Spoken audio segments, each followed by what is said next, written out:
I think we're live. Yep, we're live. Yay! Welcome, one and Hello. all. Hello. Right? Welcome. Hey, hey. Welcome Hey. to the Lucky Hit podcast, number 77. Two sevens. Ooh, almost a lucky Oh, number. double lucky. Yeah. Almost lucky 777. We just need to do 700 more of these. Yeah. Not Let's do it. quite lucky enough just yet. No, this place has never been lucky. Our name is like the most ironic name ever. As you know, we have this thing called the Lucky Hit Curse, but yeah. Anyway, welcome. It is the 29th of June 2020, as you know, because we're live and stuff, and it says it on the thumbnail, but I'm going to say it anyway. Yes, welcome to the Lucky Hit Podcast. We talk about video games. We may as well start with what we've been playing, and if it's all right with you guys, I will start. Yeah, go. That's interesting. Might as well. Yeah, because I have not really been playing a lot this week. The usual stuff, Splunky and Asphalt and stuff, but I've also been playing a lot of Ninjala, seeing as it launched last week, well, within the week. Yeah. I have very... what's the word? Conflicted opinion... Feelings? Yeah, mixed feelings about how it is so far, and I'm trying to think how to put it into words. But I feel like this game needs a lot of work, and I really hope Gung Ho are going to be listening to feedback and trying to make this game the best they can. Because if they don't, I don't see myself playing this much at all beyond this first week. Or, I'm going to keep an eye on it. I'm going to come back to it once in a while and see if there's any improvements to everything with it. Because I feel like not even just going into the free-to-play stuff, which I went into while I was doing that stream the other day. Like, I was going through all the prices and stuff and being like, well, if you want this costume, it's almost £20, It's a lot of money. Like, I get they have to do purchasable stuff, but there's no way to really earn that stuff from just playing the game like there is most other free-to-play games. Like, with using Asphalt 9 as an example, like, the currency in that you can purchase with real money is quite easy to earn yourself. You can easily earn that currency just by playing the game. Like, everything you do in that game earns you a few of those coins at a time. So the amount of hours I've put into that game, I've probably earned a couple £100 worth of that currency in that game, like just from playing it. Just doing all the stuff that is there, and that game is fun too. So it helps that the game's fun. I've put over 100 hours into that thing. I do get frustrated with it sometimes, but it is a fundamentally fun game. It's enjoyable. The problem I'm having with Ninjala so far is it's not even just that stuff. It is the actual fundamental gameplay feels like it needs a complete redo in some areas. I feel like it's almost there. Like, it's almost a great game, or it's almost a good game. I feel like this needs a lot of work. Obviously, it's early days. It's literally been live for a few weeks. Count like some of the open betas as well. It only has 2 levels, the same 2 that were in the open beta. The sort of skyscraper New York looking place, which I find is almost impossible to find opponents in half the time, because it's just all these high-rise buildings that you can run up, but you can't really find anyone half the time. Most of the time it's just like 2 or 3 people just fighting in a corner, and you can't find them, and the drones are really hard to find in that level as well. And then the only other level is that one that's just a simple square arena with some walls, and that one's fine because that one's a lot easier to find. You can easily work on the drones that you have to attack and all that kind of stuff. It's quite simple, but I just feel like they need to come up with some more levels, and I just feel like the actual combat system is just flawed. Like, the main problem with it is when you get hit, the way you pause, like the stun lock, I suppose you call it, is so long that basically the combat comes down to the first person to hit the opponent wins that combat. Like, the only way to win in that game is just to be the first person to hit, because as soon as you get the first hit in, they're stun locked for so long you can just combo them until all their health's gone, or you like ip on them or whatever. So it just comes down to you have to hit them first, And that's it. Like, there's just no nuance to it whatsoever. Even when the open beta was out, I was like, it's a bit mashy, but it's quite enjoyable. There's probably more to it, I was saying to myself. But now I've been playing it for quite a few hours, like on the final version. I feel like no, there really isn't anything to it. There's like no nuance whatsoever. It's just bash buttons and hope you win. Because it's not like Splatoon where you know when you've messed up or you know when someone's better than you and they've got better aim and all that kind of stuff. In this, it is literally just, oh, he hit me first, so he gets priority. That's it. It did seem a bit more accessible in the beta, but yeah. I think the main thing that made it feel more accessible was the fact that there was just more stuff. Like, that's the thing that kind of annoyed me about the open beta, is they made it look like you get more stuff when you start the game, but when the final game came out, not only did you have to start your save file from scratch from the open beta, it was like a separate file. It didn't have hardly any of the content that was available in the open beta. Yeah, that's why I kept my open beta save data still on my console, just in case like it does transfer over. But same here. I thought that was the case. I thought it was just going to be, we will continue with what that is. I didn't expect them to just make you start from scratch and give you nowhere near as much customization options. You literally got 2 costumes to pick from, and every other costume is like £20, and they only have so many to buy anyway. They've only got like 2 costumes to buy per week or something like that. So all the costumes that are in an open beta, you can't even buy them if you want to. Yeah, exactly. I remember that the beta demo, it actually warned you at some point that nothing that happens in that beta carries over to the full game. So I didn't bother saving it.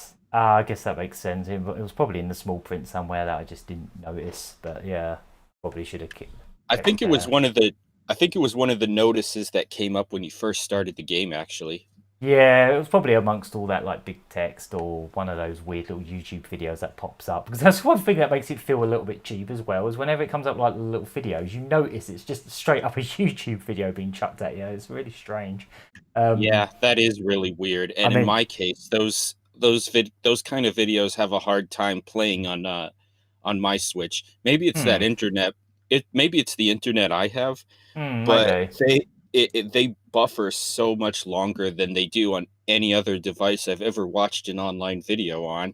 Oh, yeah. I feel like that YouTube app in general just works when it feels like it. Like, it tends to be all right for me. I tend to use my Switch for YouTube more than any other device. But actually, I should mention, this doesn't happen with the YouTube app on the Nintendo Switch. That runs fine for me.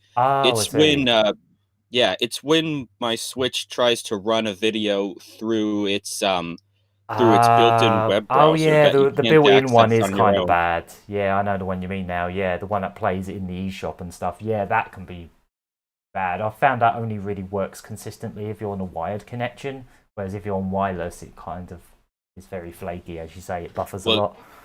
Well, even when I'm in docked mode with my wired connection, it still doesn't work at all. Oof.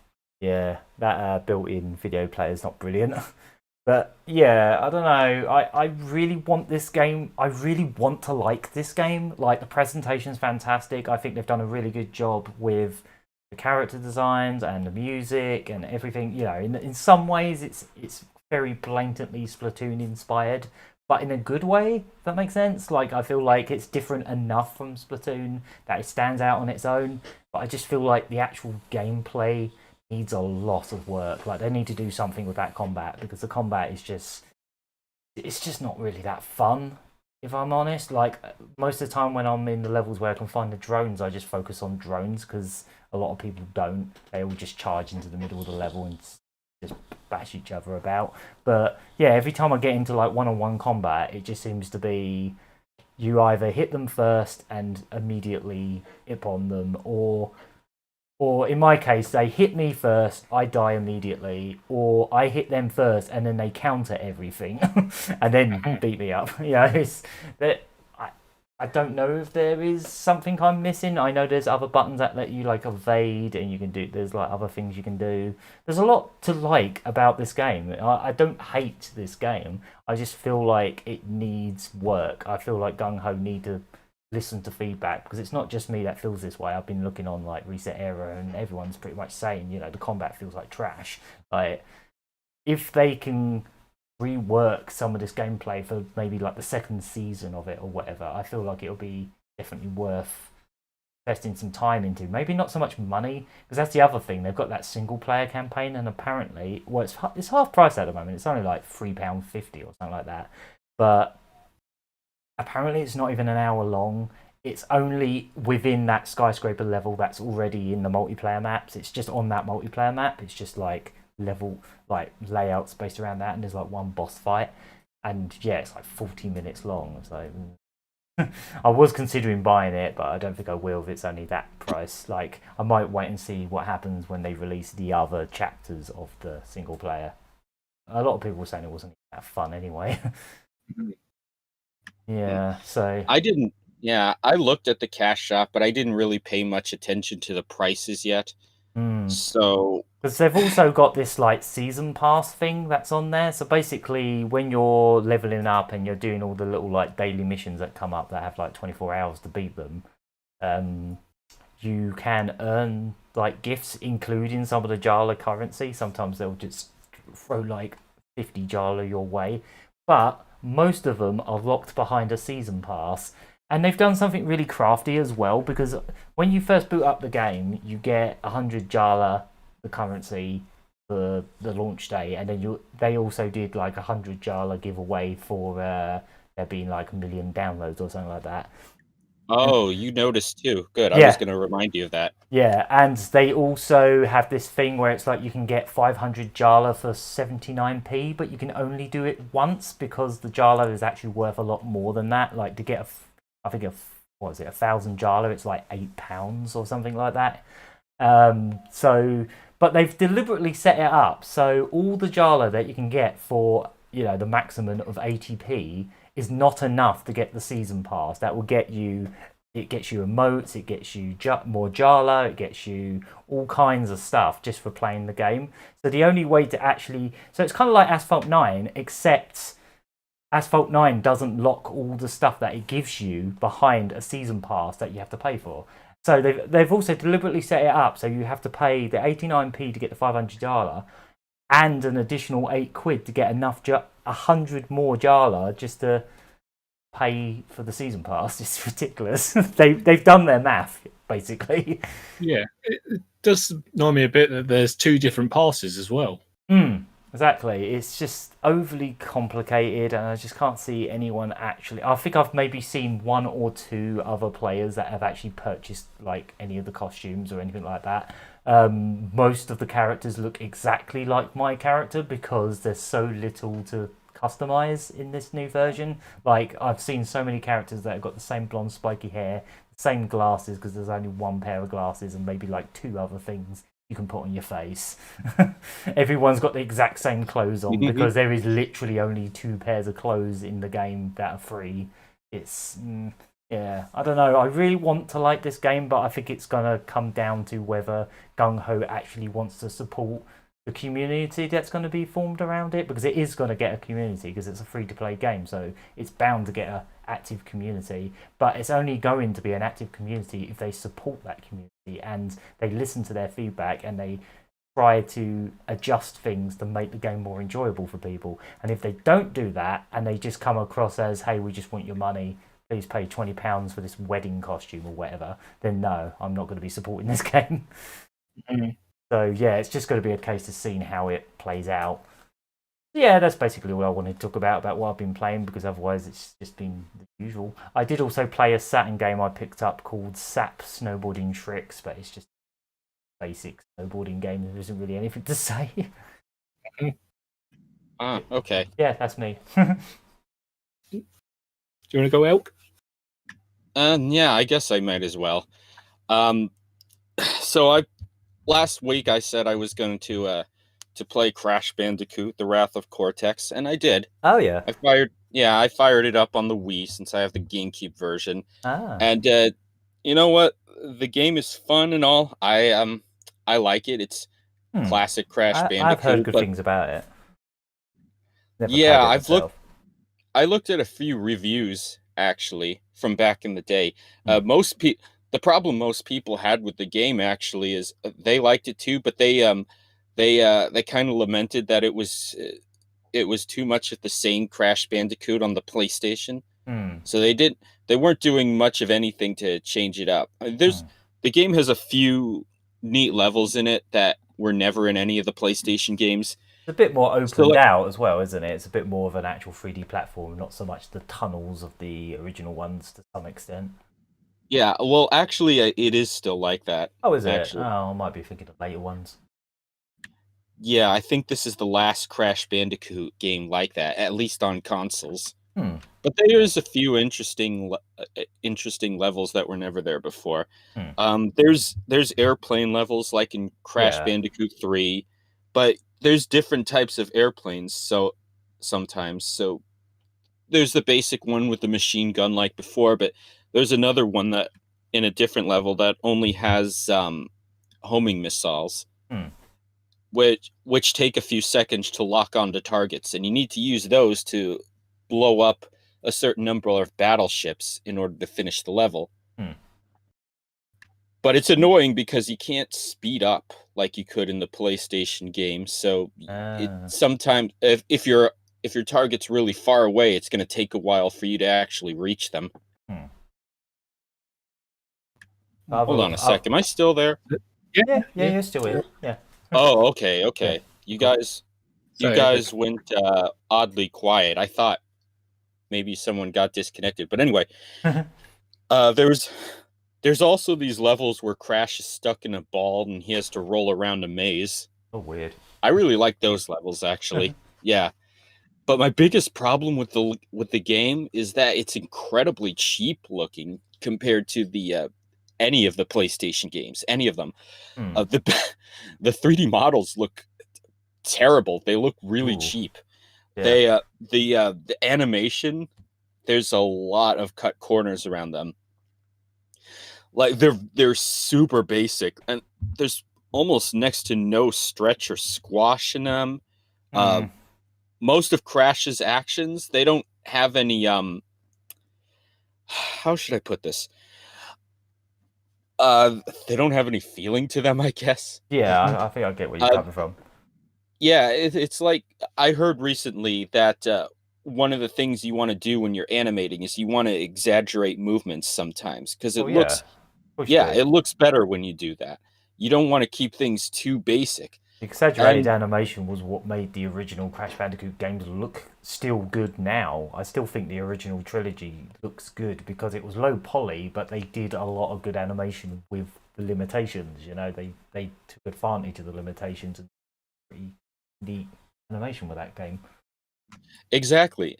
And I think a good example is that when certain characters spoke in those games, their faces would stretch to cartoonish proportions.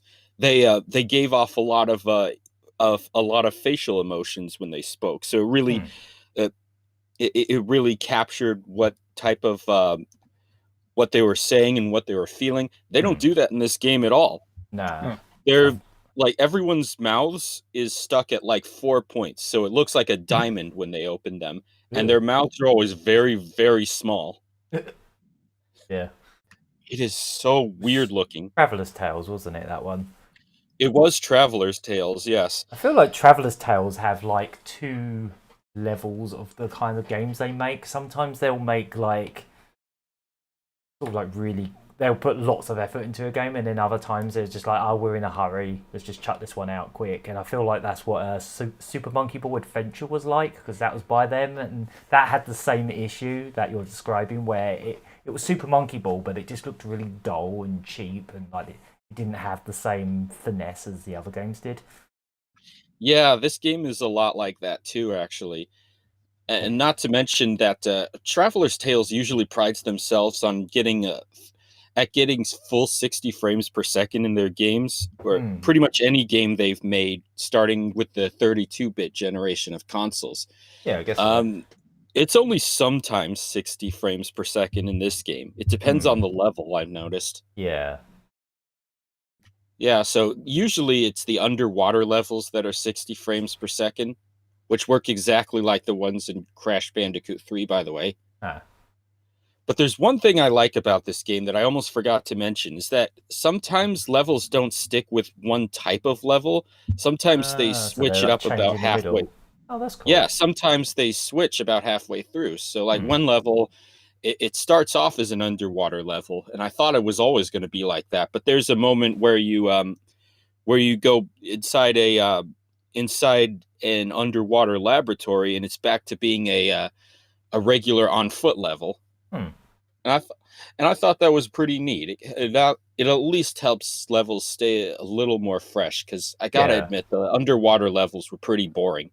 Not just in this game, but also in Crash 3. And a lot of the levels in the old ones, it was like they had a set theme, didn't they? It was like, this is a chase level, this is a motorcycle level, all that kind of stuff. Yeah, that too. Like there were 2 levels where you're chased, and the whole level isn't like that. It switches to a regular level. And then one level, it starts as a regular level, then you get chased, and then it's back to a regular level. In fact, this level actually has you driving a Jeep when you're being chased by a herd of rhinos.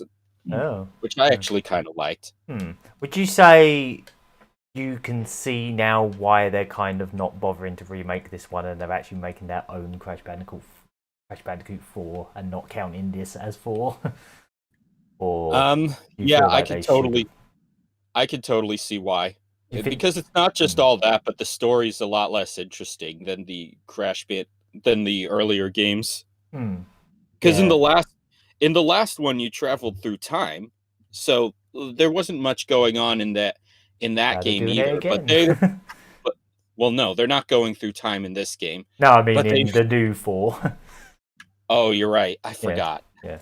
It's about time. Yeah, so there's not much going on in the story, but they at least give some context for why you're traveling to the levels that you go through in that game. In this game, you go through similar levels, but you're not traveling through time. Instead, all that's happening is you just go through this portal device that Coco invented, which is fine, but it doesn't really. It's awfully basic compared to before.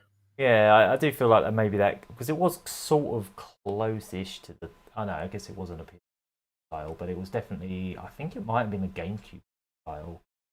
I think. I don't believe it was a GameCube launch title, but it was close enough to the first year the GameCube made it onto market. Yeah, definitely would have been early on. Speaking of GameCube, the nice thing about the GameCube version, at least, is that it does come with an exclusive mini game that you can download to a Game Boy Advance. Oh, cool! I liked when games did that. I haven't tried it yet, though. I have to find my Game Boy Advance link cable for GameCubes. That reminds me, I remember playing one of the GBA Crash games, and it was basically just a version of one of the original games. I thought that was pretty good from what I remember playing. I can't remember what it was called. Yeah, kinda. I have a game like that too. I haven't played it yet.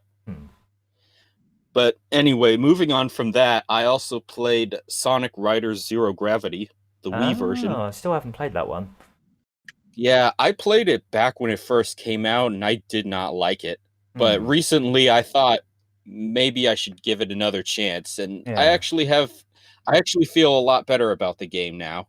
I feel that way about the first game. I think I rented it and I didn't really get on with it at the time, but it was so many years ago. I feel like revisiting it at some point, but I just don't have a copy of it. But if I can find one cheap enough, I'll give it another punt. Yeah, I used to love the first one. I had the PC version of Sonic Riders, actually, and I spent tons of hours on it. I pretty much 100%ed the game at the time. But Zero Gravity is a little different in how it works, and it just didn't gel with me at the time. Yeah, so the whole thing with this game is that a meteorite crashes in Sonic's future world that's exclusive to the Riders series, Yeah. which allows him and everyone else who possesses it to make use of zero gravity moves. So in the races, instead of drifting around corners like you did in the first game, or even in Free Riders, you instead have to stop in your tracks and use the zero gravity to float in the air and point yourself in the direction you're supposed to go. And then you zoom off in that direction. And at the time I first played it, it just felt like it was slowing the game down too much. Not to mention there's straightaway points where you have to use a gravity zoom move where you also stop dead in your tracks to charge up the move, and then you zoom straight forward for as long as you hold the button down or for as long as you still have gravity power. But what's nice about both moves is that a lot of objects in the environment do get caught up in the zero gravity and flung in your direction. And during the zoom move, there's larger objects that go into your path that you're supposed to crash into and slide off of in order to conserve gravity power. Yeah, I'm gonna have to revisit these games, I think, because I don't think I really gave them a fair shot, and I have heard mixed things about that one in particular, but like it always looked all right to me. Like I just never got around to it. I think they're both worth revisiting, actually. Not Free Riders, only because the Kinect is a load of garbage. but zero gravity in particular, I'm really starting to like that game, so I'm glad I gave it another shot. And if anything, if it was worth it to see the 80s and 90s Boulevard levels. Yeah, that was the one thing I remember seeing back then. People were putting up videos for the first time. I was like, oh, look, there's this big Sega level. And I was like, that's really cool. It's got like box art from random old games on the walls and stuff. That's right. And there were levels like this in the first Sonic Riders too. But in this game, it was themed towards stuff from the 80s and 90s. So the 80s level had Genesis, like early Genesis stuff. It had mostly Master System and Mark III games and arcade games. Although strangely, both levels, as well as the 80s Boulevard level, still had Sega Saturn and Sega Dreamcast banners everywhere. And the 90s maybe it was the Sega level, Saturn that Ryo Hazuki owned. Probably, but what about the Dreamcast? Yeah. And then the 90s Boulevard level had Knight's Journey of Dreams banners, as well as Knight's Into Dreams banners. And then both levels had Sonic Riders banners. Was this the game in the series that also had like other Sega characters like Ooh La La and Knights and that as playable characters? I think II as well. Actually, Sonic Riders and Zero Gravity both had that. Oh, okay. All right. The original definitely Sonic. need to go back to these then just for the fan service, I think.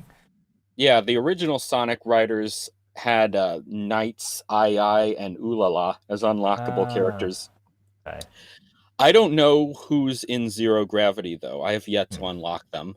Ah, okay. Yeah, I think I'll try and look out for a cheap copy of that on the Wii or something. And that was on PS2 as well, but yeah, Wii version is probably the way to go.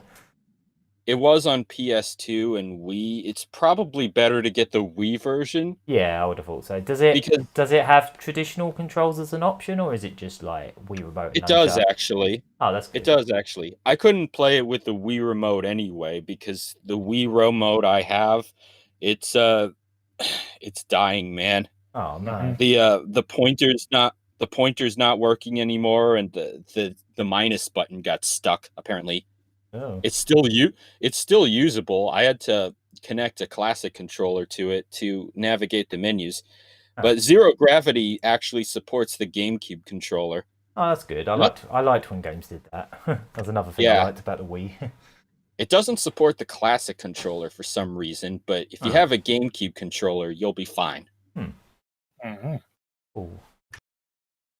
Right, and then finally, I played some more Phantasy Star Online 2, as always. Oh, yeah. So right now, there's a couple more interesting events going on. The Sonic birthday event is over, so in its place, they're now doing an Independence Day event. Where there's for some reason, my mind went immediately to the film for some reason. Like, just immediately went to that, not the actual day. Probably because it's a sci-fi film and this is a sci-fi game, right? Yeah, maybe. Maybe. But no, this is America's birthday, Independence Day. Well, yeah. Which at the same time is unfortunate because folks around here aren't feeling too festive for the birthday of the United States of America. Yeah, Without getting no, I too don't much blame into him. that, but Yeah, I don't blame him. yeah, but I mean, the event still has a new urgent quest where you go into a virtual simulation of a city and have to quickly dispatch monsters in a small area of it. And by going through it a number of times, you get a lot of neat exclusive items. Is it all like Is it all like American flag costumes and stuff, or? Yeah, there's an Uncle Sam costume for male characters. Wow. And I didn't there's expect it to be that on the nose. yeah, someone That's- actually took that crazy. costume and they edited their hair so they look like All Might from My Hero Academia. It was funny. Oh dear. And there's also a roller diner costume for female characters. That's cute. Well, like a little Yeah. poodle on the skirt or something. Right, and I think there's a sparkler weapon camo, but I forget what weapon it's for. And then beyond that, there's a couple other events going on that are just meant to try and convince people to be more social and to learn the game more. So, right, like for example, there's a character in the main lobby who has an ARC's handbook, which gives you some basic information on how to improve your character. So, right now, there's an event where you just have to open the handbook once. It doesn't even matter if how long you look at it or how much you look into it. You just do it once during the time period, which ends on July 7th, Independence Day. Yeah. And you get 20 star gems for free, or 15. I forget how much. Yeah. And there's another where you just you have to use the group chat at least once during the same time period, and you get a Sega Genesis Mag Evolution device. Oh, nice. Yeah, so you probably remember Socialize the and you'll get a Mega Drive. Yeah, the little floaty things on your back. Yeah, those things are cool. I liked right. the console ones. Right. So the evolution devices will just change what your mag looks like. So in this case, it makes your mag look like a Sega Genesis. That's cool. But the tricky thing about the group chat is that it's not the basic chat that you do to everyone around you. That's local area chat. Group chat is when you set up your own little group that you invite friends over, and it has to be friends. Yeah. Okay. Yeah, and I didn't really have any friends in the game yet, but luckily someone in the game invited me into their alliance, which is this game's version of a guild. And so they've been helping me with leveling, and I've been playing with them a bit. And they also set up their own group chat lobby just so people can get that Sega Genesis thing. Yeah, I bet. They just came in and went, hello, goodbye. Hello, got my Mega Drive, bye. Yeah, of course, the Star Gems and the Genesis item people won't actually receive those until July 22nd, as long as they did what they need to do during the time period. I see. So it's kind of like what they've been doing with like some of the raids. And Pokemon. Yeah. Oh, we should be getting the shinies of Aurora tomorrow. Okay. Yeah, I was thinking of that. Because the target got met like some days ago. So that's good. Yeah, so it should be coming through tomorrow. As Aurora. Yeah. You know what? It's really nice, though, that considering how long it took for Phantasy Star Online 2 to make its way to the West, where I thought it would never make it here, and now almost a decade level, it's finally here. It's nice that we've already gotten to a point where they're making some Western exclusive stuff for the game. What with the Independence Day event, since that's a strictly American thing, and the Sega Genesis item. Whereas if they did this in Europe or Japan, you would get a Mega Drive instead of a Genesis. Yeah, I mean, it would basically be the same model with maybe a slightly different texture on it, but yeah. Yeah, the event, the item that you get, it absolutely looks like a Genesis. It has the colors, it has the branding, so it's not like they're giving you a Mega Drive and calling it a Genesis. Oh, well, that's good. At least it's, they've got them distinctly different. Yeah, and then I almost forgot. And then I almost forgot, I'm still playing Miitopia. So I'll just talk about the silly Miis that I wound up with when I went to the next village. Oh, who was it this time? The first villager you run into there is a dancing woman. And for me, it wound up being Toriel from Undertale.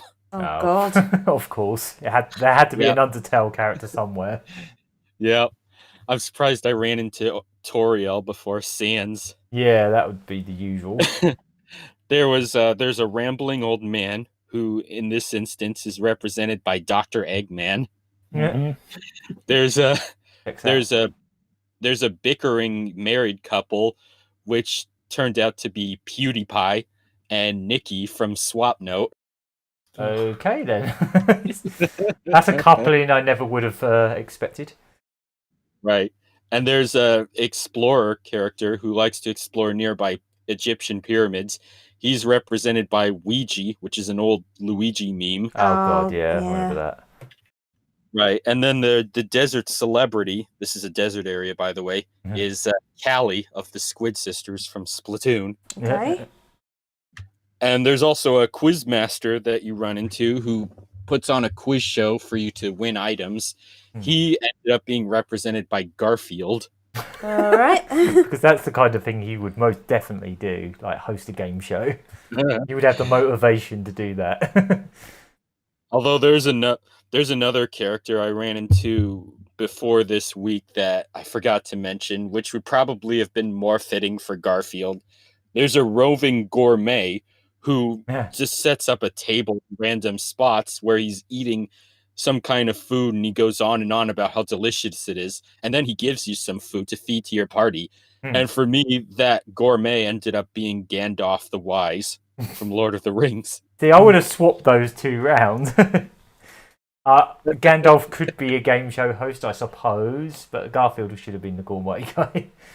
He should have been the gourmet. Yeah, but I didn't get to pick which Miis these characters were represented. You just get whoever they throw at you, which adds to the amusement of it, I suppose. Just the surprise who you end up with. Yeah, but when you do switch locales in this game, the Dark Lord takes away all the characters in your party, so you have to get new characters for your party, where you pick the Miis and then you get more classes for them. So I ended up picking up some more of my close friends for each of those appropriate new classes. And then my character had to switch a class too. So I started out as a thief and now I'm a chef. Because I really like quite a career shift there. Yeah, because I like to cook in real life. But the chef is nice because he can heal the party with gourmet food. But he also makes a super spicy dish that he feeds to one of your party members so that they blow fire at the enemies, which is super powerful, but it has the chance of your party members getting mad at you for doing that. Or maybe having to go for a toilet break for a while. All right. But that's all the games I've been playing, so... Okay, cool. So it's a good thing you already went, Gagaman. Alright, who wants to go next? I can. Yeah? Yeah, it's been a bit of a mixed bag this week. I've been playing Grand Theft Auto again online, just to basically get a bunch of friends together because we haven't played in such a long time. Like GTA online? Yeah. Yeah. Unfortunately, what was it, on either Friday or Saturday night, the servers were a bit doolally, and turns out that Rockstar's servers for both GTA Online and Red Dead Redemption Online 2 has basically all over the place. So whatever progress I made on the Friday night didn't carry over. But bugger. Yeah, I'm not too fussed because I played pretty badly that night. But yeah. Something like that happened to me in PSO2, where the last two times I played, the game ended up crashing while I was in the middle of a quest. Yeah, even last night I was playing it, and halfway through a game, and all of a sudden everything froze on my computer. But it's weirdly, all my friends were still playing, and they can carry on. And thankfully, my PC caught up with the everyone. PC version. Yeah. What else? Yeah, I made a regrettable purchase this week for my Switch. Oh yeah. A game called Patchy on a Roll. What is that? I haven't heard of this one. Yeah, basically it's pachinko. Okay. Just because Patchy on a Roll. That's the title. I mean, I'm almost sold on the title alone, but you're saying regret, so maybe not. The title's fun. Regret number 1, it's short. Very, very short. In fact, I completed it under an hour. Oh dear. How much was it? Only £5. I say just £5. I had gold coins saved up, so it didn't really cost me anything. But yeah, let's just say, being a Peggy 12 rating, you wouldn't think they would get away with the images that they use in the game. Basically, very scarcely clad women. That's really strange. I'm Googling this game and I cannot find it. It's definitely patchy on a roll. I'll send you a link. Oh, fair enough. Yeah, I'm just curious. So is it like one of those like anime games? Yeah, pretty much. But there's no dialogue. There's no actual clue. Yeah, that tells you straight away what kind of game it is. Yeah. Like I say, those are some unfortunate proportions. Yes. Why has she even got like suspenders on her trousers? Oh dear. Yeah. What else have I been playing? I'll play some Sonic Mania. Nice. This on a whim. Basically, all my friends went to bed after GTA Online, so I thought, let's play some Sonic Mania and some Team Fortress 2. And it's quite fun going back to those, but didn't really play them to make any progress because, with Team Fortress 2, I'm not that great of a player on that, and Sonic Mania I've completed a million times anyway. So same here. I do sometimes just go back to that just to run through it for like an hour, just like play my favourite levels or whatever. Yeah, I haven't actually played Sonic Mania in a while.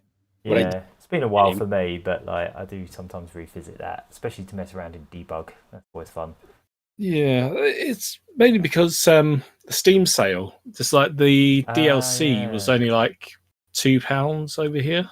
The plus content. Oh, yes, that's still on because I haven't got the plus content on my Steam version. I'm not sure. I'm gonna have a look now on the Steam. I mostly play it on the Switch anyway, but I would like to get into like the modding scene for that game. Yeah, some good hacks for that. Mods, whatever you want to call them. Yep, the Encore DLC is still $1.99. Oh, nice! I might grab that. So, plus Sonic Mania itself is $5.09. So wow, that's a bargain. If anyone has on the fence of it, go play it now. Go buy it now. I think I saw Spelunky is like around £2 at the moment on Steam as well. So if no one's played Spelunky yet, what are you doing? Get on Spelunky. I was just aware of this. So yeah, it's quite cheap at the moment. From what I've seen, I'm actually looking up now. I know I should. I think it was about £2. I think. What else have I been playing? I think that's just about it. I mean, I did download Duke Nukem 3D World Tour for the Switch, but I've only played it for about 2 seconds, and the main reason 2 seconds, just booted it up and closed it. Yeah, pretty much. That doesn't crash immediately. Good. It's more of a case of the motion controls. I was sort of like curious to see how they work, and it's got motion controls. Yeah, so basically, like gyro aiming. Yeah, so like Splatoon, but nice. Yeah, it's not bad. Okay, it's just not on Splatoon's level. I mean, I have played. I wouldn't expect that really because it's Duke Nukem 3D. It's not even technically a fully 3D game. You think about it. Well, it is, but it isn't. If that makes sense. Yeah, it's just the up, down, left, and right sort of aiming that I wanted to experience, because there are some games out there that try to utilize the whole gyro as it should, but the Duke is one of the better ones of the lot. Oh, okay. Oh, that's good to hear. Mm-hmm. And yeah, that's pretty much been my week this week. Okay. All right. Okay. So, like we said earlier about Pokemon Sword and Shield, I did play around with the DLC a bit since it came out. Now, the bad news is that I think I've completed the story already. Yeah. Mm-hmm. But but now it's a matter of looking for where all the new Pokemon are. Get all the Diglets yet? No. I was supposed to ask, have you found the Diglets? Yeah, I haven't found all of them yet. I've been working on it, but there's that. So it was a bit of Sword and Shield, and then I was backtracking on Rayman Redemption, like trying to get the cages, and you probably saw on the stream last night that there were arrows like floating around. One's a cage magnet and one's a like a sort of goodie magnet. Yeah, basically it just points you towards where they are. Yeah. It doesn't make them come towards you where they are, and like they light up more as you're getting closer, don't they? Yeah. Again, yet another how do you say it? Like extra added to the game. Yeah. So there's that, and mainly just carry on with my file of Mario Picross. Yeah, how much of that have you done now? You've done quite a lot of it, haven't you? I think I've got 2 more puzzles on Mario's special side to go. Okay. Yeah. And after that, that's all of Mario's side done. Oh, nice. And then on Wario's side, I'm up to level 7. Oh, wow. So you're getting pretty close to finishing it now, because I think there's like 9 on each side, and then the special was... Yeah, there's about like 300 puzzles altogether. Yeah. Yeah. Some of them are massive as well. They're actually gigantic. Like some of those special ones. Especially. About 25 long, and then still 20 up. Yeah. Huge. Yeah. Quite a bit of work, some of them. Yeah.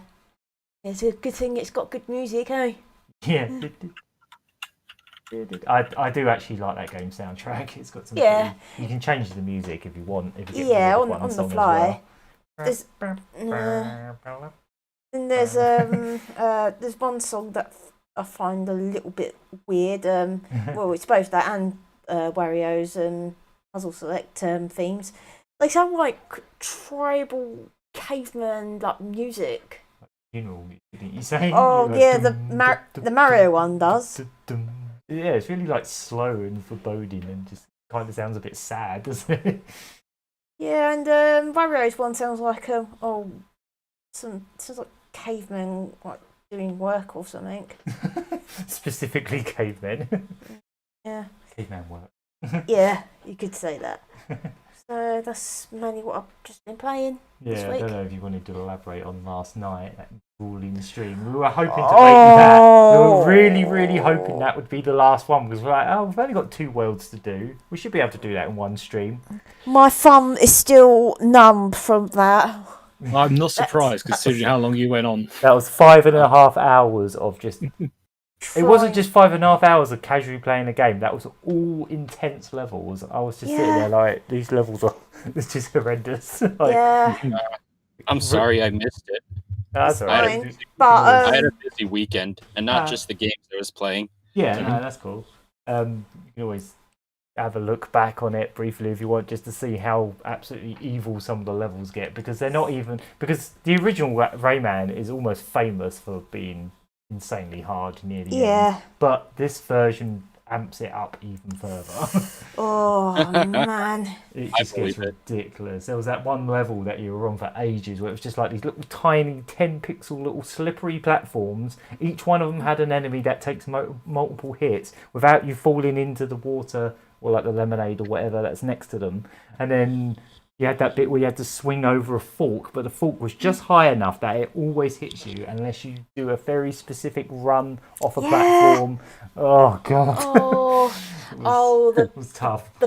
I'm going to call that level the Jamie Oliver level now, because you literally get pricked by a fork. Yeah, the prick with a fork. And that was a real like product where it was like a packet of sausages. They had Jamie Oliver branding all over it, and it literally said "prick with a fork," you know, as in pricking the sausages with the fork. No. They knew what they were doing. We're all thinking it, just don't want to say it. Yeah, so that fork ended up being called Jamie Oliver. Yeah. Or just the whole level. Yeah, Jamie Oliver. The Jamie Oliver level. Yeah. Yeah.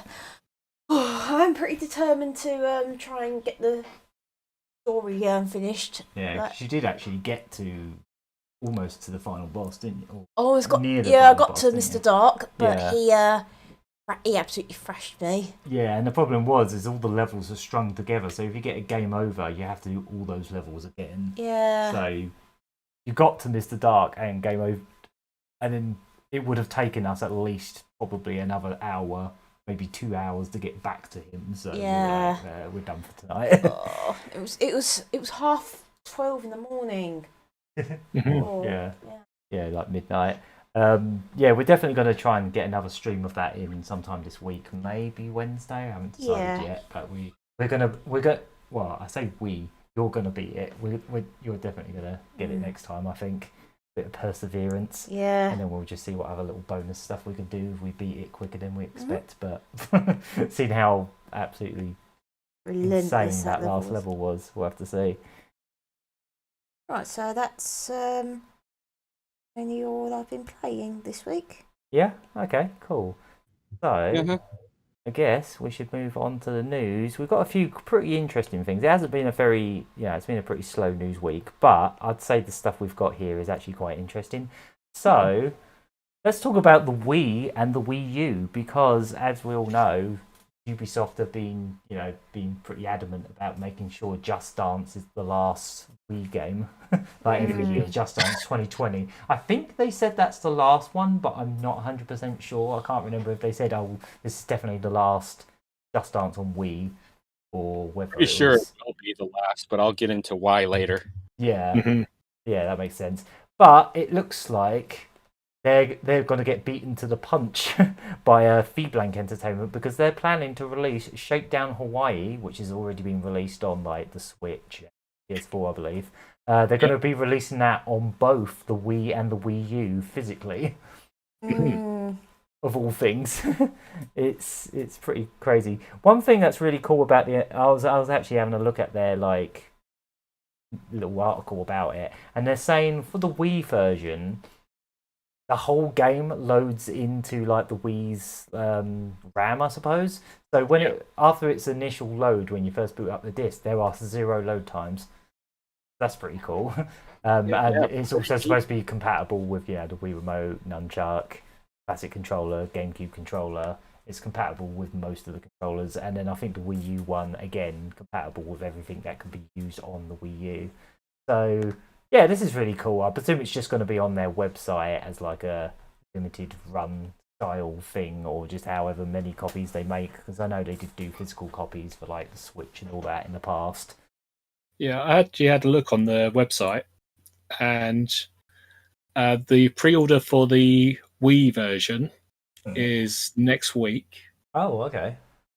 There's I've just lost the page now. I believe there's only 3,000 copies being made. Oh, there we go. Wow. Okay. Yeah, those are gone. Is that just for the Wii version, or combined Wii and Wii U, or? That's just for the Wii version. Okay. Yeah, I'm just reading it here. The Wii version will launch on Thursday, July 9th at 10 a.m. Pacific time, 1 p.m. Eastern and 6 p.m. UK time. Okay. For a price of $30. Okay. And the Wii U and Steam versions are going to be up for pre-order in August. Okay. So it's later on, that one. Yeah. Interesting. So if I was to pick one, I don't know why, but I'd like to go for the Wii version. I just think, like, as much as I like the Wii U, I don't know why, but the idea of a 2020 Wii release gets me weirdly giddy. I think that's hilarious and cool, and interesting that Nintendo still allow people to even make physical media for the Wii, I suppose, but they actually have to license it and all that. Yeah, I don't blame you. I still get giddy when we see a new game on like the Dreamcast or the Genesis. Yeah, and in the case of those, they're not even official, whereas this is actually sanctioned by Nintendo. It's in an official case and all that. So it's just curious. I really want to see what happens. Like, what is going to be the last Wii game? Because that thing's been around since like 2006. It's insane that we're still getting not much. I mean, technically, if you're counting homebrew stuff, the Dreamcast every year for like the last 5 years or the last few years has had more games per year than the Wii has. But about 14 years since it launched, which is the amount of time that Sony continued to support the PlayStation 2. That's true. Yeah, so maybe we'll finally get to the point where Nintendo are like, nope, you're not allowed to press any more Wii games. We're not going to let you. Except unlike Sony, Nintendo already stopped supporting the Wii years ago. They don't even... Oh, yeah. Just this year, they already stopped doing repairs for the Wii. That's true, yeah. And Sony shut the Nintendo shop last year as well. Yeah, the Wii Shop channel is gone. But Sony kept doing repairs for the PlayStation 2 for about 16 years after its launch, I think. I don't remember what the last PS2 game was. I think it was a FIFA game, but it was like in 2013. It was a Pro Evolution Soccer game. Ah, okay. So Konami beat EA in that respect. That's interesting. Yeah, and that same Pro Evolution Soccer game also came out on the PS3 and PS4. Yeah, so it was on 3 generations. I love seeing that. Like, I remember, like in the case of Just Dance, it's on like 3 generations of Nintendo hardware, and I just think that's cool. I remember when we was watching E3 one year, and Just Dance was on the screen, and you could actually see like pretty much Wii U, and Switch all next to each other, saying that they're the platforms that they're going to get. The funny thing is, as well, if they do continue to make Just Dance for the Wii, I suspect they will drop the Wii U but keep the Wii, because Just Dance 2020 is still selling best on the Wii. Like, the Wii is still the best-selling versions of that. Every single year it's been. That's why they're still making them, because they sell. I don't think there was. I remember hearing that the Wii version is popular among like hospitals and care centers. They typically that's usually the reason why they're still carry on making them. And dancing games in general tend to be a favourite in particular wards in hospitals, like physiotherapy. Yeah, that makes sense. Yeah. So, I think it's cool that the Wii's just got this legacy where there's people that will still they still hold on to their Wii's. I mean, I'm talking about, for example, my parents. They still play the Wii. Like, they haven't bought a console since that one. That's the only console they've really had. I'll tell you something. I'm not sure if I ever told you, but when I was in primary school, we went on a field trip to the hospital, and it's actually the hospital I was born in, because my school was just like a 10-minute walk away from it. Yeah. We did this field trip to learn about how hospitals work. Oh, yeah. And they had a NES in there. Oh, did they? Oh, yeah. An NES? Yeah. In the children's ward. Surprised they managed to keep it working all that time. Yeah. I must have been in that year 1 or year 2 or something. So we're talking. Your microphone's having some issues. Sorry. Oh, is it? Yeah, you keep cutting out occasionally. Oh, okay. You're sharing a microphone, right? Yeah. Well, we've got the same connection, but just having a look on the chat, and Murray Curry's saying he's annoyed by the limited amount. I mean, I'm not really surprised they're making a limited amount, because how many people are even going to buy a Wii game in 2020 at this point? Like, it's probably going to sell out, just because it's a collector's item, isn't it? It's going to be. It's annoying that they have to do limited numbers, but I can understand why they do. Yeah. Like, this isn't going to be in shops, for example, is it? And the other issue is that the reason this guy went to Nintendo of Europe to have these printed is because Nintendo of America already shut down their printing center for Wii. I was wondering why the promotional image showed a PEGI rating on the Wii one and a E rating on the Wii U version. That explains why. I thought they were just showing the fact that they had different regions. But so does that mean the PAL ones, they're going to be PAL only? They're going to be PAL only, yes. Oh, wow. That's interesting. They will have an option to run the game in 50 or 60 hertz. Yeah. But unfortunately, since the Wii was not region free, unless your Wii is hacked, you won't be able to play this in any other region. That's a whole other can of just strangeness to this whole thing. It's like they're releasing a Wii game in 2020 and it's region locked to you. I mean, I suppose it would be, even though it's being sold from America. It's also the only reason that he's making a Wii U version as well, because there originally was no Wii U version of the game. No. He made that because he wanted international players to have a way to purchase and play the game. Oh, okay, so that makes sense. Yeah, and the window for printing new Wii U games was also closing, so he had to rush to put together a Wii U version of the game. Pickleman's also saying that Retro City Rampage was ported to DOS and could be run off a floppy. So that's amazing. I do like that this company does go out of their way to like try and put their games on as much things as they physically can. Mm-hmm. Can we have like a Mega Drive version of Retro City Rampage? Because I'd happily accept that.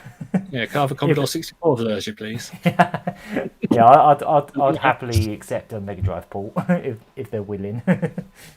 Maybe he'll make it for the Dreamcast. That'd be good. I'd take that too. I'd take a Dreamcast one. That'd be nice. But yeah, I just thought that was quite fascinating. That's a thing. Obviously, it's a limited run deal because, well, it's not by limited run. The company, I'm just saying, they're making about 3,000 of them, which still seems like a semi-big number considering how many, like if someone released a Wii, outside of Just Dance, if someone released a retail Wii game now, who would even stock it other than like Amazon? I think I've seen the odd copy of Just Dance 2020 in game, but on the Wii, but otherwise, like. Well, I've seen Just Dance.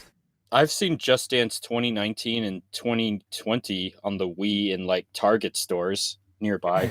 Pickleman saying no mention of a ZX Spectrum port. You call yourself a British gamer? I'm a British gamer, but I'm not really old enough to have had a Spectrum, so I don't really have any like affection for like the Spectrum. I'll take an Amiga version. There you go. There's a bit of British. Yeah, he might as well.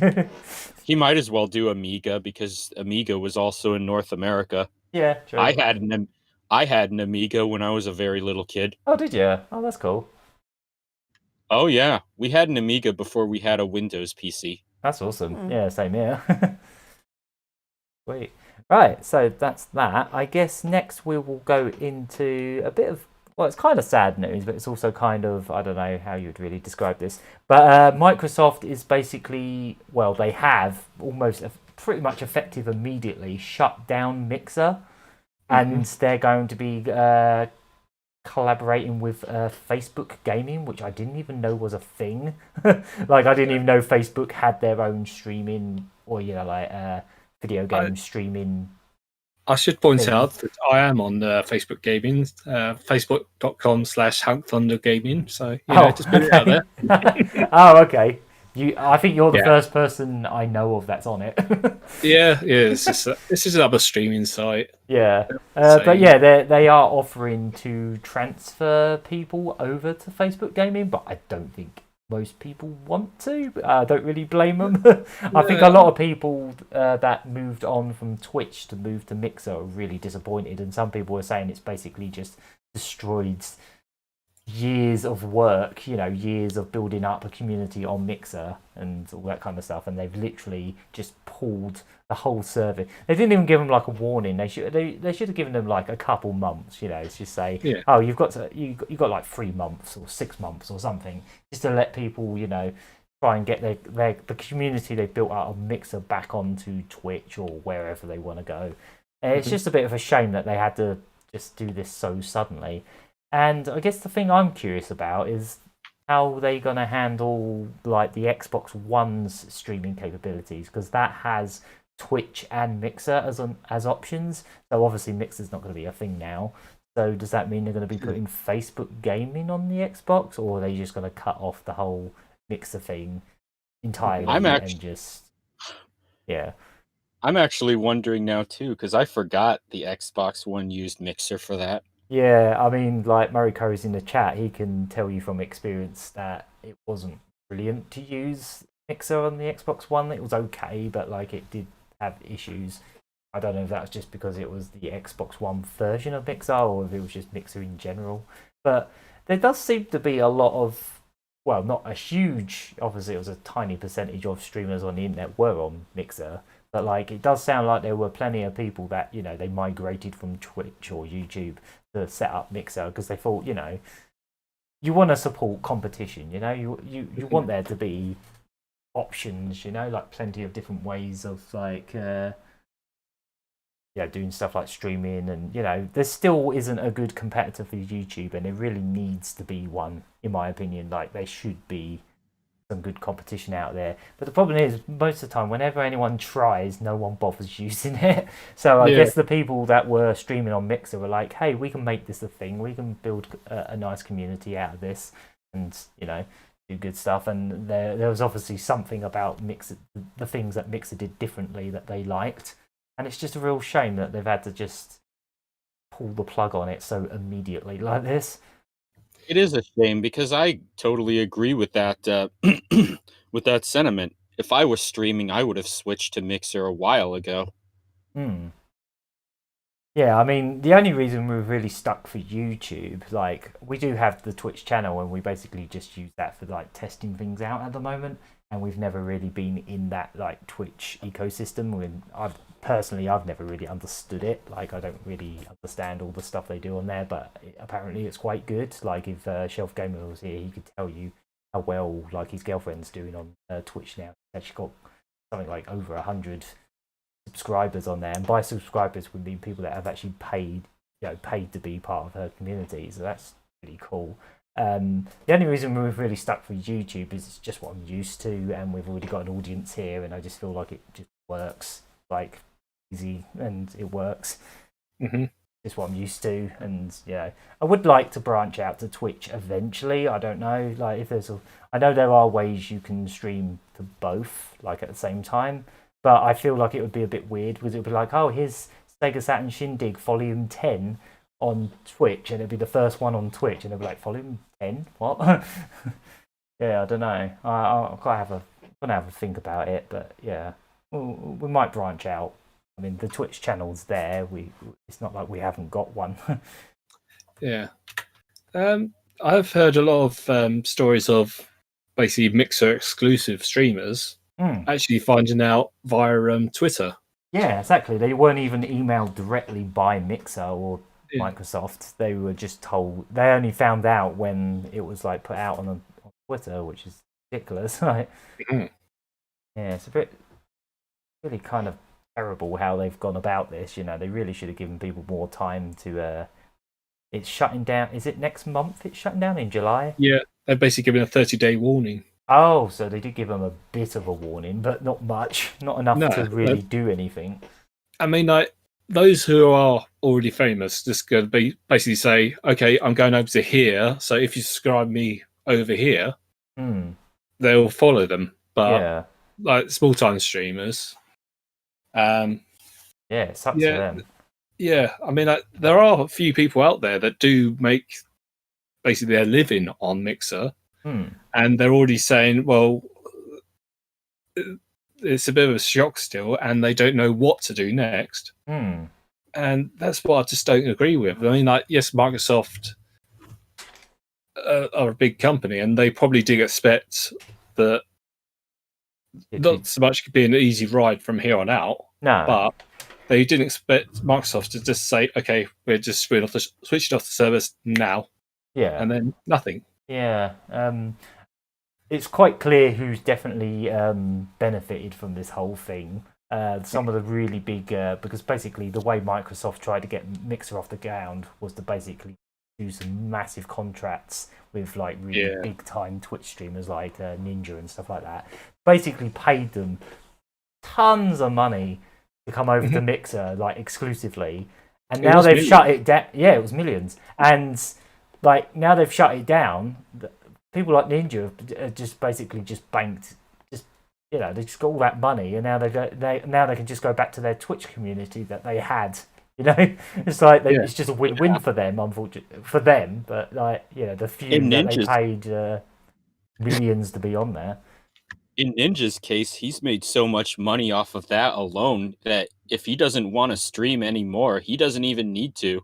Yeah, that kind of thing annoys me. Like, I don't think someone that I don't think someone that live streams should be worth millions. Like, I don't really understand why any streamer is worth that. Like, I can't see it myself. I mean, it would be great if we could like do it like to make a living and all. But it would be nice. But I can't see why anyone that does streaming would be worth millions. Like, I don't get that. Like, there's been famous and then there's just been internet famous, and I don't know. It's a bit of a weird one. I guess I'm just a like old man shouting at clouds kind of. Yeah, we're in that situation. I'm too old for this shit. We're in 30s. We're in our 30s now, and everything's strange. Yeah, people have like throwing money at someone just shouting at video games. It's like, well, we kind of do that, but we don't get lots of money for it. Please buy our merch. God, that was I got that. The message from earlier. Yeah, I got a private message that was clearly spam on our Facebook page. What did it say again? I'm trying to find it. There it is. It just said, "Hey, where's my Lucky Hit promo purchase?" with lots of question marks. I was like, "What?" And then I realised it's clearly a spam account. But it's just like, what? Promo purchase? We need to come up with a promo purchase. Anyone got any ideas for a promo purchase, whatever that is? I could do a signed photo if they really want. Oh yeah, we could sign some photos. Should we put our real names or should we sign our internet names? Because I think Hunk Thunder looks a lot better on the thing. So, for sure. Yeah, just have like a nice sexy photo of you with Hunk Thunder underneath it. Maybe like, I don't know. Me just holding the controller in a. Licking the controller. There you go. Hey, how you doing? Yeah, I'll do it. I will do it. Yeah, what was that all about though? Like, what's that? Where's my promo purchase? It's a spam thing. I don't know. We get a lot of spam stuff on both YouTube and Facebook. It's gotten a bit out of hand lately. Like, I think they've kind of cleaned it up lately, because almost every single video we were uploading recently, we were just getting comments from people with the exact same little banana with eyes avatar, just saying "wanna be friends," great content, and all this stuff. Like, really short little comments, and every single one of them was spam. And apparently there was something going around where, like, if you actually subscribe to these people, they've actually they were kind of like, they're bots, but they also somehow invade your YouTube channel's data or something. It's like phishing. Yeah, they're like phishing scams. But like, so if you ever like upload a video and you just, the split second it goes up, you get a comment just saying that was great, or just like want to be friends or anything like that, it's spam. Well, loved it. Yeah, there's a lot of that going about. It does feel like they've cleaned it up recently. Like, we haven't had as many in the last few weeks, but it was just a spurt of time about a month ago where we were just getting that every single day, and I just had to keep blocking spam on every single one of these comments, because they all had the exact same avatar every time. They seemed to go in like waves. 1 minute it was like every avatar was this little banana. Another time it was like some kind of F logo from like Forza or something, I don't know, or like one of those like clans of something or other. I don't know what it was, but I don't know, we're going a little bit off topic here. Basically, it sucks. It sucks when this kind of thing happens. Usually this is the kind of thing you expect Google to do, but I can't see Google just suddenly going, we don't want YouTube anymore. But you never know. That's the problem with these. You can't really like put all your eggs in one basket, if that makes sense, because they can just go like that. Mixer's literally just gone overnight. Always going overnight. It's like in my case, as an artist, I post a lot of art online. But you have one thing I learned about being an artist is that you do have to put your art on multiple websites. Oh yeah, because it's not just websites going down that you have to worry about, but sometimes certain websites will change their policies so that they become a little more hostile to art. So you have to make sure you build up an audience elsewhere. Yeah, you definitely need to like. I find that as well. Like certain illustrations will work better on Instagram. Some will work better on Twitter. It's complicated. Yeah. Oh, remember side 7?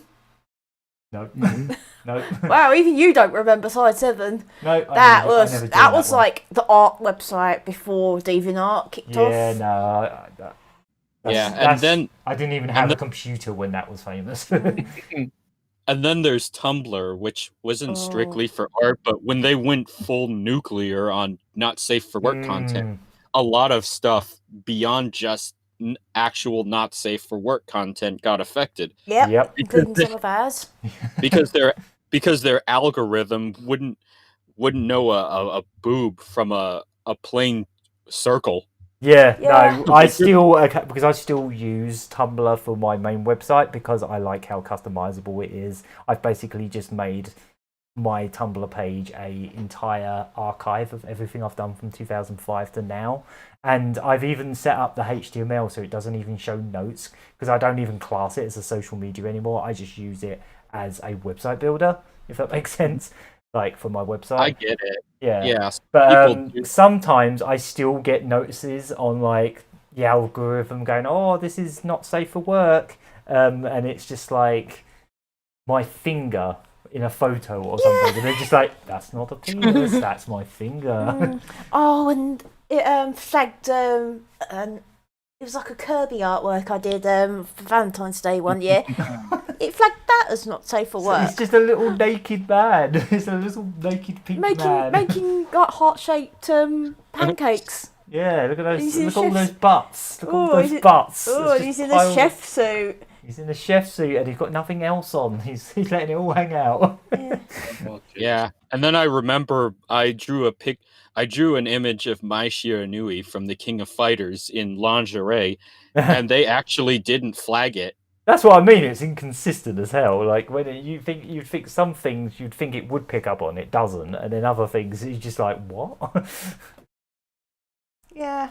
But yeah, that's the problem with a lot of these. Like, I kind of miss the days when we just had our own little websites and we had little red rings and stuff. As crude as all that stuff was, like using like our own hosting. And I remember like my old webcomic, it like jumped across like 5 different domains, like hosting places. At one point I was actually paying to host it.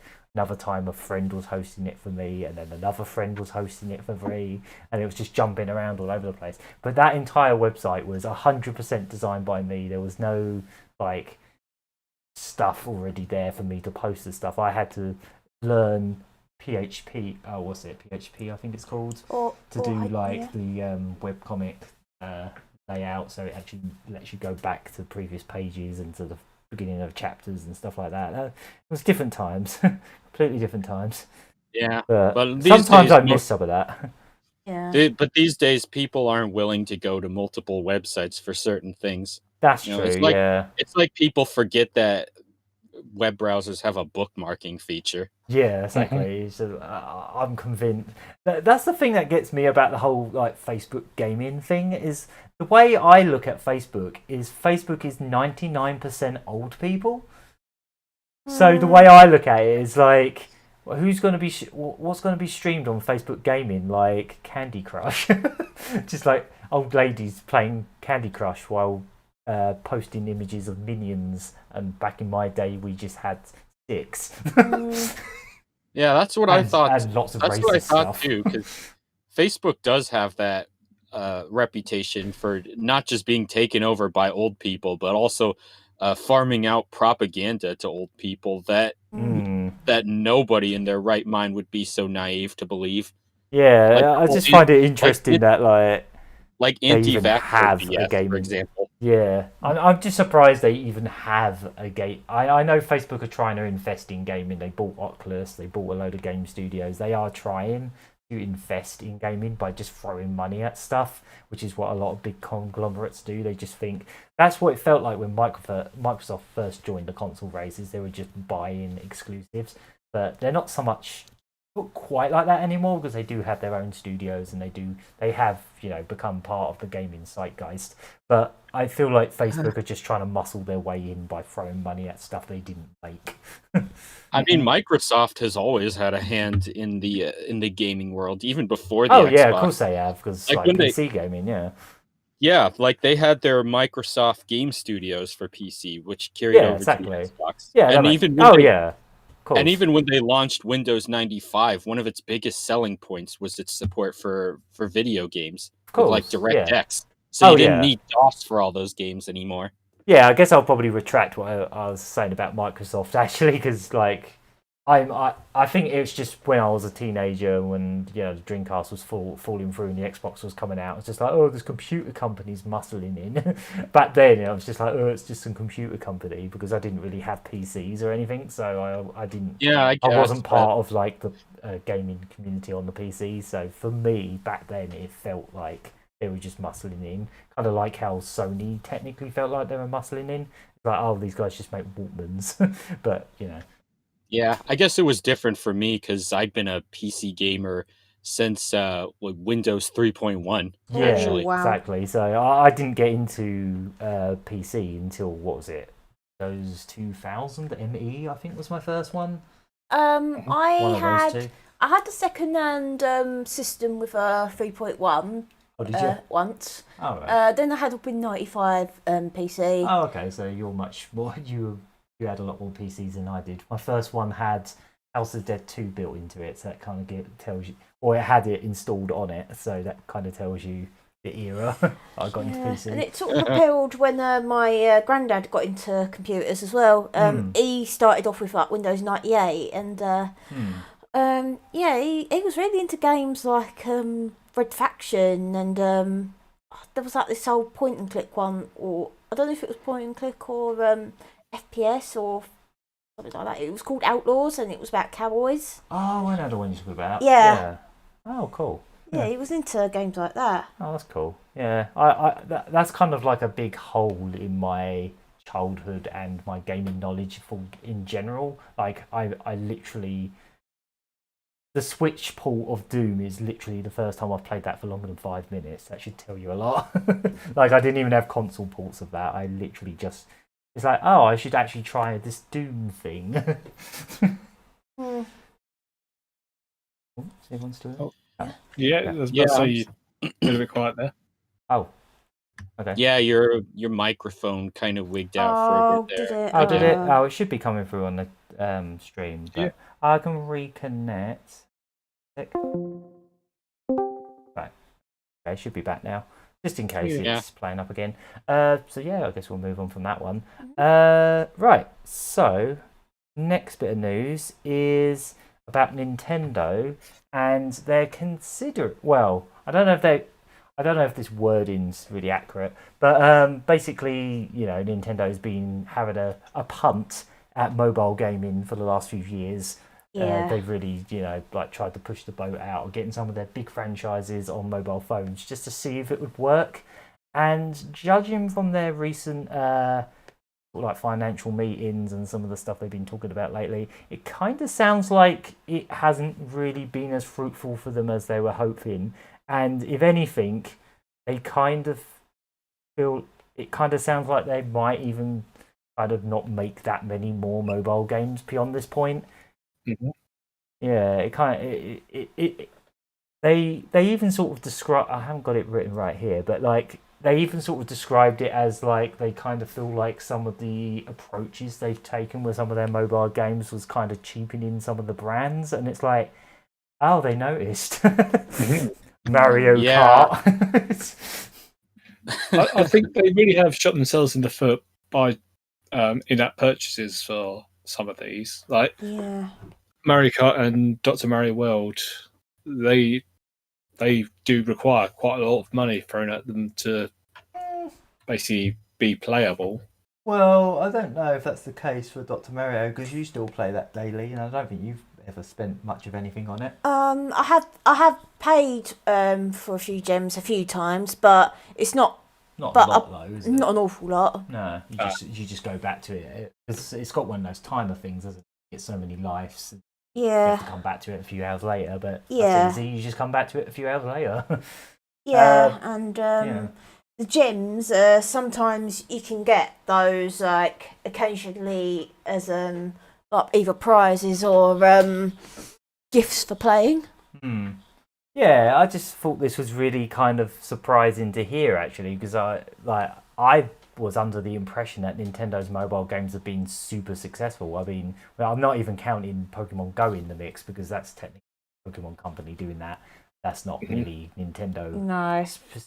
Specifically, is it? That's Nintendo's own thing, Pokemon Company's own thing. But like, I know they tried the whole like making a paid game that's just a full game with Super Mario Run, and it kind of sort of didn't work. Like, because most people just don't buy games like full price, or like games that you actually pay money for once and then just have the whole game. Most people are more interested in free to play games. So, yeah, most people like to be tricked into spending money rather than just spending it once. Yeah, exactly. It's like, I'd rather buy a game. I'd rather buy a game slowly over time, which would technically cost more.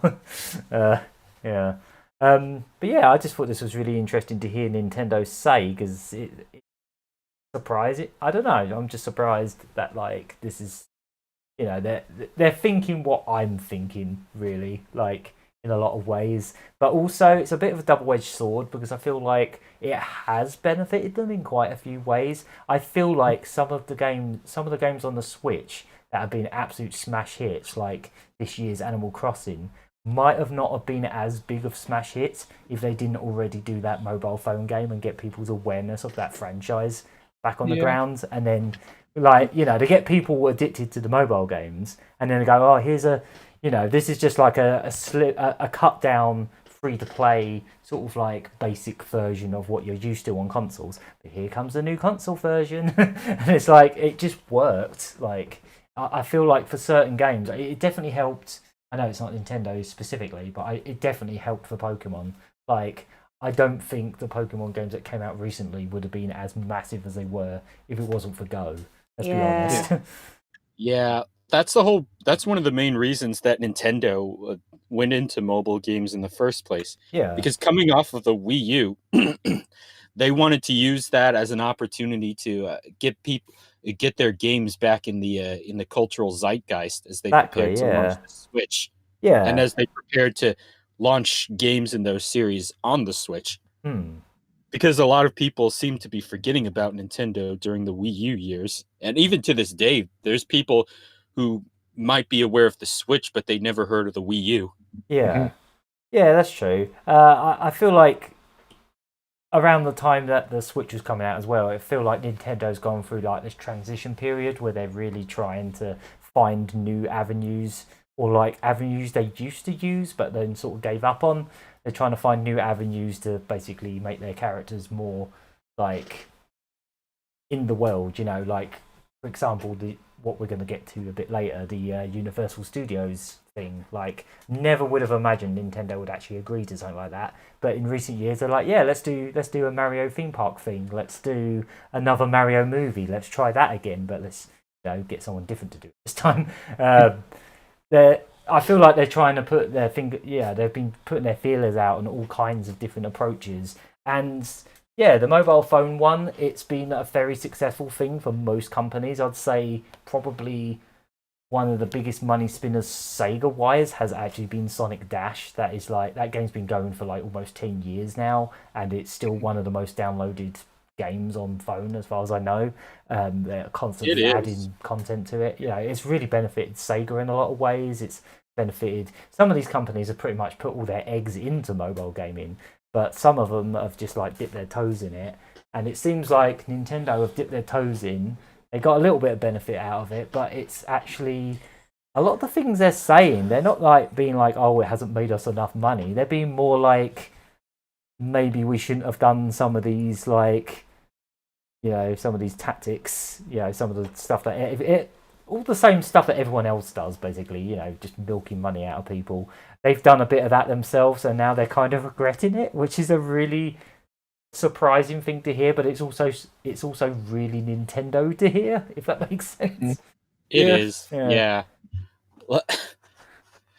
It's funny to think about because, like you said, Sega makes mobile games like Sonic Dash, but Sega's mobile games are hardly as predatory as you would expect from most games. Nah, I'd say some of them a little bit, but yeah. Yeah, and at first, Nintendo, when they made their mobile games like Miitomo and Super Mario Run, they weren't much more predatory than Sega's mobile games. No. But when they started going into that more with Fire Emblem, Animal Crossing, and then especially Mario Kart, that's when people really started paying attention to their mobile games. Because on one hand, it's kind of a bad move to make. It cheapens your brand. Yeah. But at the same time, when Nintendo, all three of those mobile games that I just named from Nintendo, they were all on the top most downloaded lists on the Apple Store and the Google Play Store for a long time. I still see Mario Kart Tour on the front page of the Google Play Store. Right, so and that's even though and that's in spite of me telling Google Play not to show me that game anymore because I'm not interested. Yeah, so I'm just looking at the actual quotes here now. It says, Nintendo feels it does not need mobile games to shore up its revenues because the Switch has just been doing so well for them that they kind of feel now that that they kind of don't need it, like to the same extent that they had been for the last few years. And they're saying that encouraging microtransactions and addictive gadget elements have in some ways damaged their overall brand. Like they are straight up admitting that. It's a pretty interesting, enlightening thing to hear. Yeah. And they're saying new smartphone games will come, but it's very likely these will just alibi releases to appease shareholders. They're just going, oh, we might do the odd one, but we're not really that bothered. That's so Nintendo. It is funny to hear because Nintendo, those games really are successful for Nintendo. They do make Nintendo a ton of money, which is great. But at the same time, Animal Crossing, which is pretty much the game that caused them to come to this decision, that game had already outsold Pokemon Sword and Shield, which until then was their top selling Nintendo Switch game besides Mario Kart 8. Yeah, which is that only took still topping the charts in this country. It's ridiculous how well that's doing. But yeah, and for Animal Crossing, it only took them 2 weeks to reach that milestone, whereas Pokemon took about almost a month, I think. Yeah, I just think it's an interesting, like, I just feel like there's like a bit of a weird, because I do feel like maybe the mobile stuff has helped that, like it helped Pokemon become a massive thing again, whereas for quite a few years it was just kind of like a bit more niche, but now it's really like obviously it did really well on 3DS as well, but I do feel like it was a little bit more niche, whereas as soon as Pokemon Go came along and then the subsequent Let's Go Pikachu and all that kind of stuff, I feel like that helped. People are more aware. Yeah, but now they've done that, the Switch is doing so well for them, it sounds like that they're not even that bothered about the mobile stuff anymore, and they would actually like to stick to just doing what they do best, which is console games, or console/handheld games in this case. I just really wish they came to this conclusion before they started setting up Nintendo Switch Online, because I'm pretty sure that's the only reason that they have it centered around a phone app for like voice chat and such. Yeah, I can actually eventually see them backpedaling on that and maybe actually trying to find a better way of doing things. I hope so, because they could talk about how they had a really good reason for making people use a phone app for that, like as if that was their only avenue. But I'm pretty sure they only really did it to help take advantage of the mobile market to help bolster both their mobile games and the Switch itself.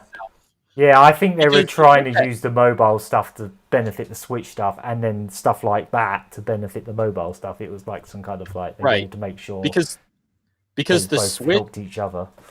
Because the Switch app is available from the same company listing on the Google Play Store as all of their other mobile games. Yep. Like, there's other companies like Sega and Bandai Namco that usually set up 2 or 3 different companies for their mobile games. So, like, Sega has one for their Western games, and then they also have one for their Japanese games. Yeah. And then Bandai Namco does more or less the same thing, where one has their Japanese games and their anime-based games, and the other, I don't really remember what they do. Yeah. Yeah, a lot of these companies, they do have a separate mobile branch, whereas I don't think Nintendo has. Most of Nintendo's games on mobile have been collaborations with other big mobile companies that have, already got experience in that field. Yeah, I know Dr. Mario World is in association with that Japanese social media called Line. Yeah, because they make games as well. So Yeah. I guess they were involved. Yeah, a lot of the Nintendo things were technically collaborations, kind of like how a lot of their console games are actually. The amount of games that Namco make for Nintendo. Yeah. Sorry about that. Right. But it is like that. Right there. Yeah. Yeah, I don't know what else to add to that, really. It's just kind of... What about the... Speaking of the Nintendo World... Oh, yeah. I was going to get to that, but I was just trying to say I wanted to add that... what was I going to say? I've lost my train of thought.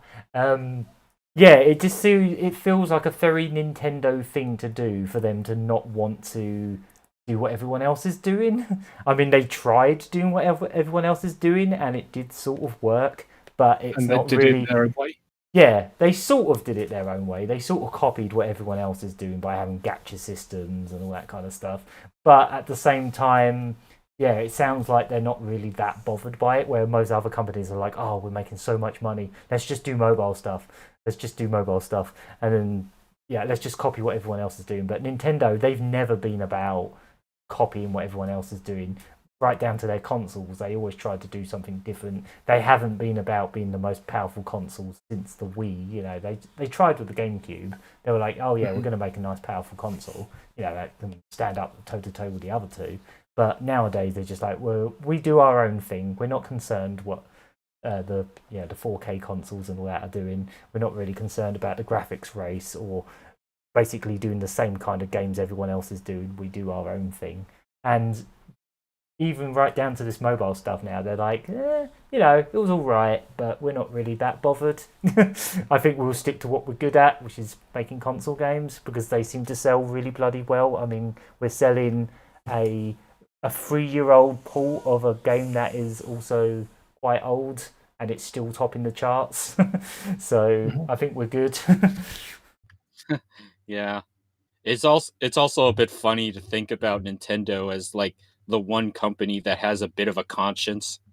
Yeah, I mean, yeah, they're a massive conglomerate. They, just like everyone else, they're in it for the money, but they sound a bit more down to earth about it, and they actually, yeah, as you say, they kind of sound like, some, we made a lot of money, but some of it felt like dirty money. Right. Yeah. It reminds me of the time they were talking about how the whole reason they delayed Animal Crossing New Horizons was because they didn't want to crunch their workforce. Yeah, that too. And then their stocks plummeted right after they said that. Yeah, how dare you treat your staff like slaves? Don't treat your yeah, staff. Yeah, that's what I meant. How dare you don't do crunch? What are you doing? I'll just let our listeners... supposed to do. That's what we all do. I just want to let the listeners know that if you trade stocks, pay attention to Nintendo, because when they talk about doing something really nice like this, their stock usually plummets. That's when you want to invest. I guess, yeah. Yeah, so seeing as we mentioned, the fact that Nintendo have been dipping their toes in collaborating with other companies and doing things that they've never done before or have done before, but they want to try it again. Yeah, so the Super Nintendo world in Universal Studios Japan has been worked on right at this moment. Like, I think they're still adding final touches to it, as far as I can tell. But yeah, due to a certain pandemic, it sounds like, because what the original intention for Super Nintendo World in Japan in Universal Studios was it was supposed to open this summer, and obviously due to the pandemic, they delayed it, and they have been saying, I think, what was it, July, August, something like that. But now they're saying they have pushed it back again, and now they're not really sure when it's going to open. Like, they reckon it could be this year, but it might be next year. Yeah. Well, we've seen many videos of it on YouTube, usually on Game Explain, saying that, we got some aerial shots and it looks almost finished, but yeah, that's all we can go by. Yeah, we're basically going by aerial, like, drone shots of what we can see, and it looks amazing, honestly. Yeah. Like, I really can't wait to see what this thing looks like actually standing inside it and having it all around you, because it literally looks like a blown up Mario Brothers level. Like, everything, all the coins are spinning around and there's little Yoshis walking around, and it looks crazy. But yeah, basically now they're just saying it's indefinitely delayed, the Nintendo area. Obviously, the actual park has, as far as I know, reopened recently. Yeah. But that whole area is still locked away, and at the moment they're just saying they were originally intending for late July, but now they're just saying they don't know how long it's going to be. Like, I reckon it's a case of people can't. Well, I say people can't enter Japan. Only South Korea and China internationals can enter Japan at the moment. Ah, right, okay. And I reckon there won't be like a big enough, I want to say audience, but yes, I get what you mean. Yeah, enough people go in there just from Japan. I wouldn't be surprised if it sells out every single day if it was just Japan that could go. But the way things are at the moment, they do want the international people in. And because this is the first one. This is the first of two they're building. They're building this one in Japan first, and then they're aiming to get the other one in Florida. It's going to be part of a third Universal park that's being built in Orlando. Because they've got Universal Studios and then they've got Islands of Adventure, but they're building a new one. I think it's called, what was it, Epic something or other. It's the Islands of Adventure.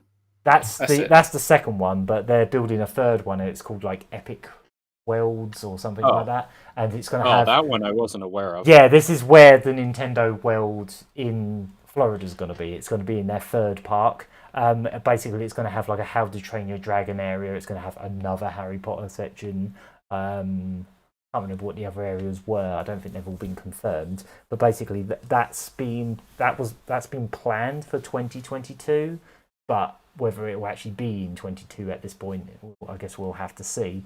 But yeah, apparently the construction for Super Nintendo World is nearly finished. It's just a question of when they get the all clear that they can actually open it up. Because obviously they've got to test all the rides out, and because it's going to have like a Mario Kart attraction, it's going to have like a Yoshi ride of some kind.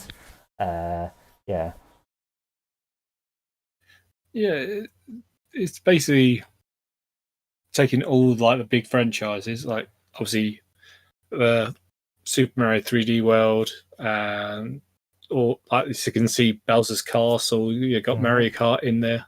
Yeah, judging from the layouts and like the photos that's been shown, it looks like you'll enter the area through like a giant green tube, and you come out the other side through Peach's Castle. So as you come out the other end of the green tube, Peach's Castle will be right behind you, and then the Bowser Castle is where the Mario Kart ride is. It's inside there, and then there's like this Yoshi thing going around.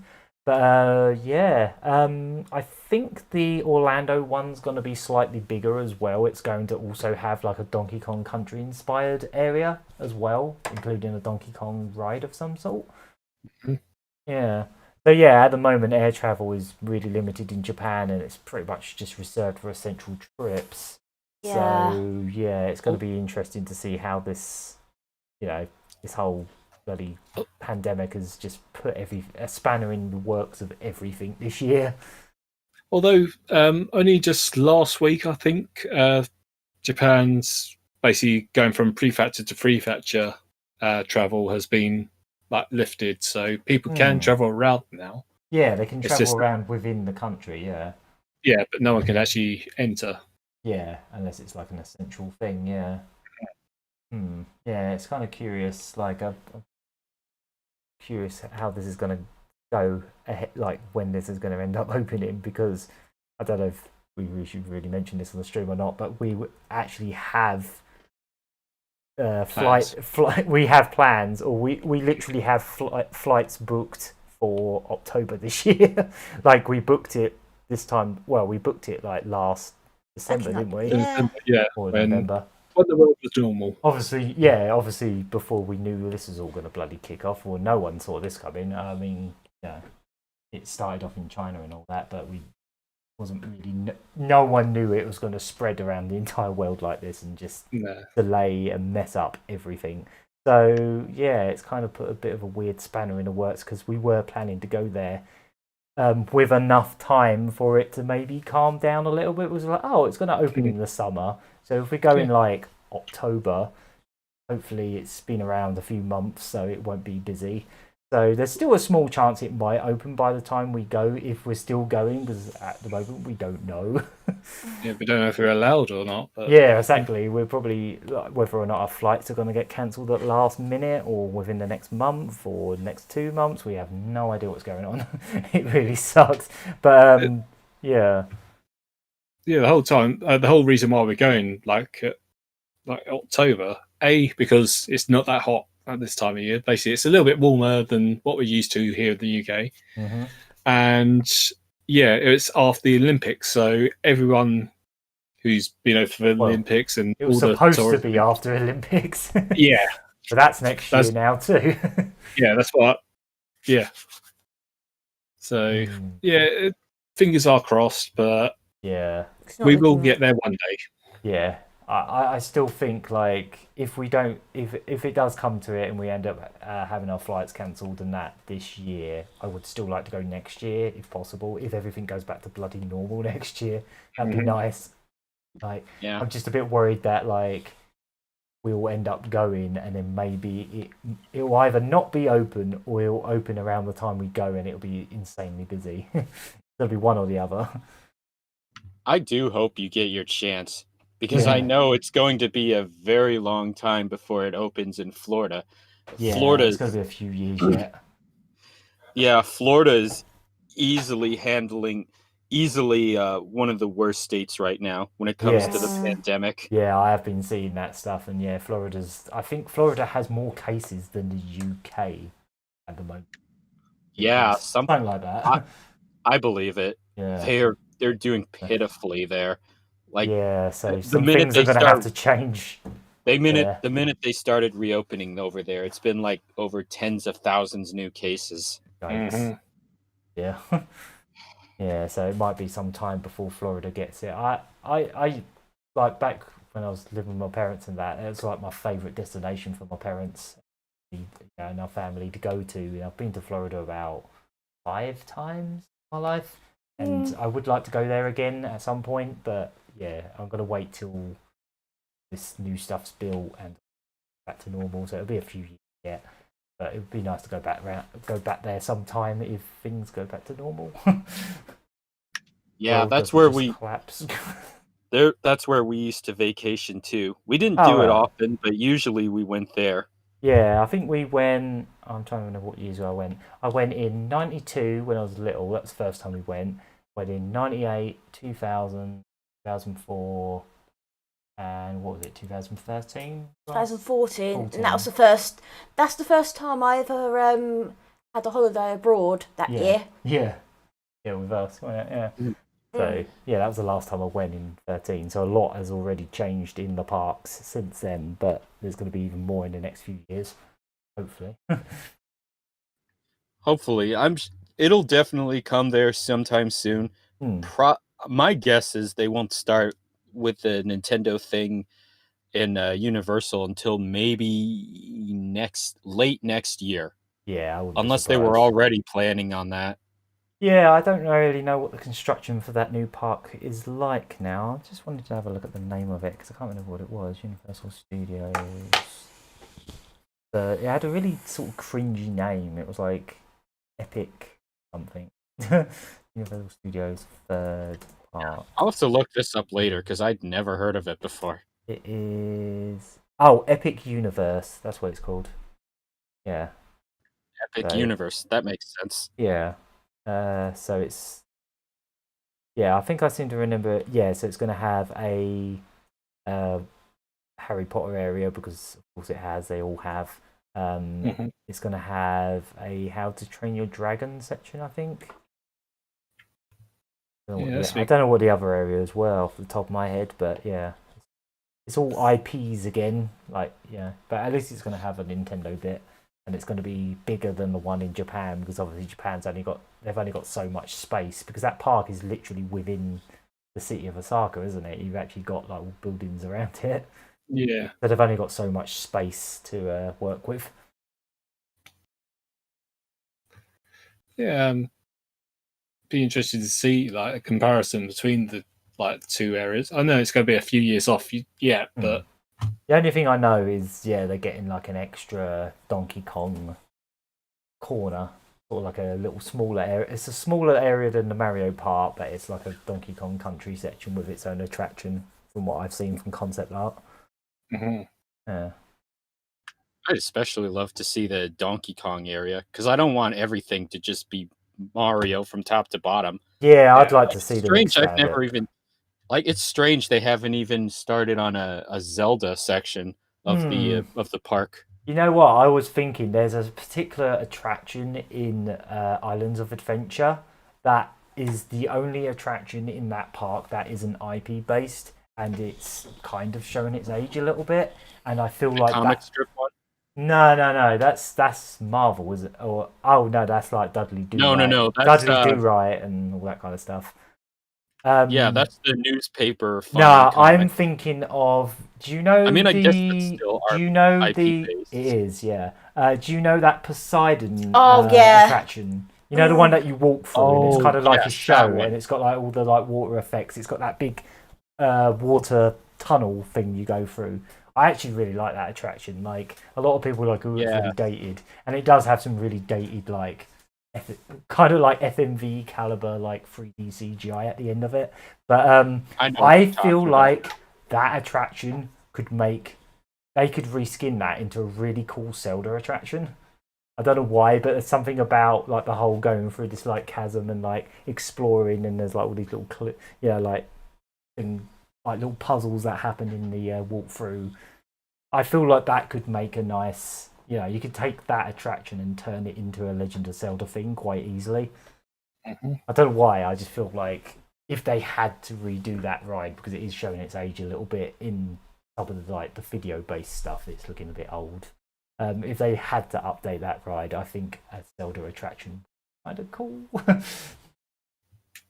You know what I'm really surprised by? That they haven't done anything Pokemon related yet. I would have thought the second thing they would do after Mario is Pokemon, but maybe that's complications with Pokemon Company. Maybe it most likely is. Yeah, because everything Nintendo does with Pokemon has to go through Pokemon Company's separate company, doesn't it? Yeah. Yeah.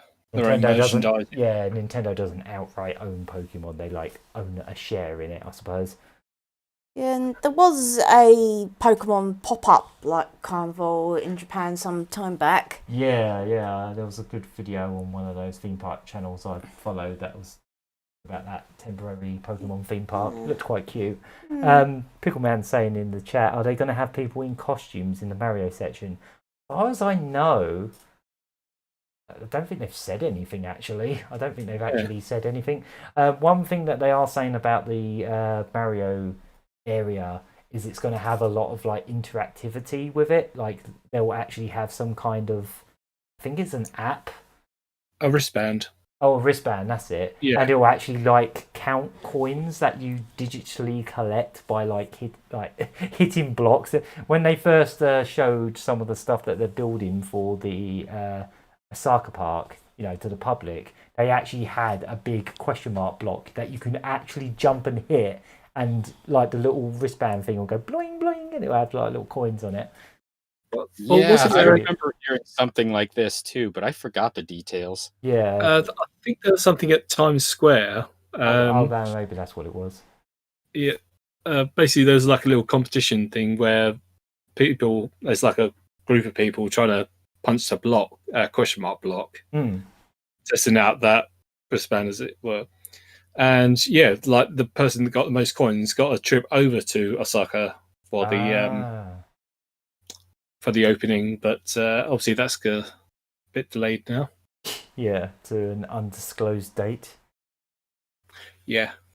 I just Pickle Man saying there's no way Mario would work as a guy in a normal costume. If they're going to do costumes, it's going to be a full suit costume like the ones they have at like expos and stuff. I can't imagine they would just have a random bloke with a moustache in some dungarees and be like, "Yep, I'm Mario."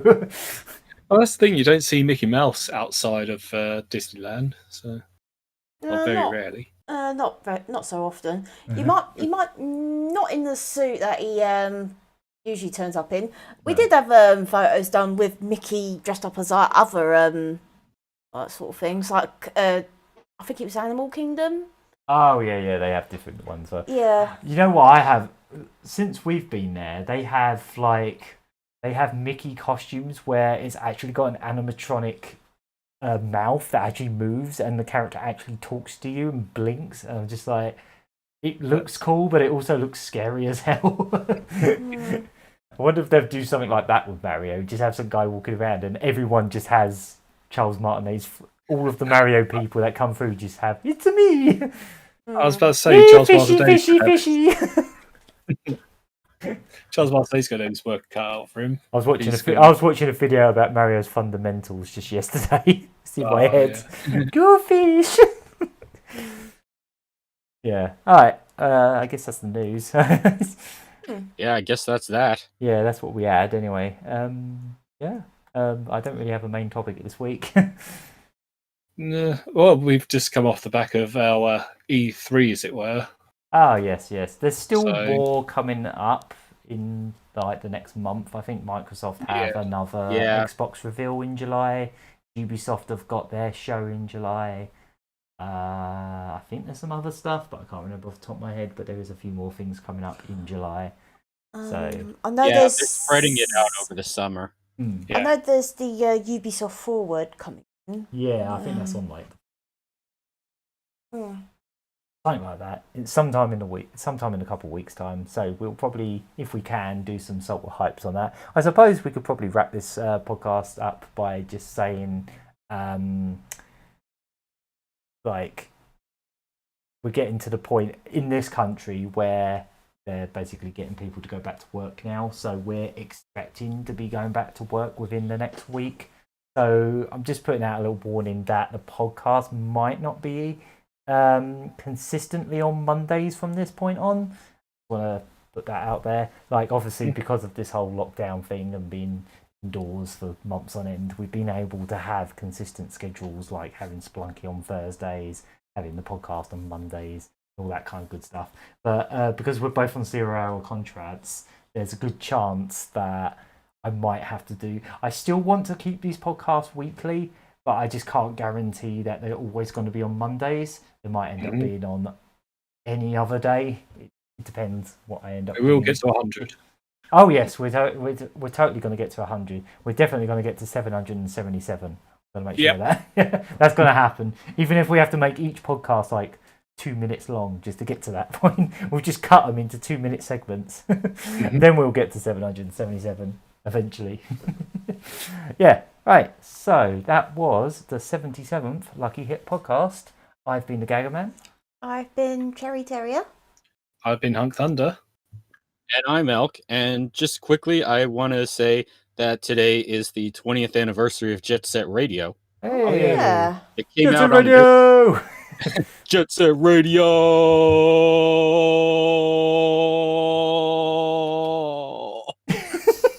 It came out on this day 20 years ago in Japan. Oh, nice. I remember the first time I played that game, it was a burnt, like a pirate copy, but because they couldn't fit all the data on the disc, eventually the levels just disappeared. Like, I was playing a level and I was grinding it on, like, I think, like, the sewer area, and, like, there was no floor, and I just fell through the floor, and I was like, oh.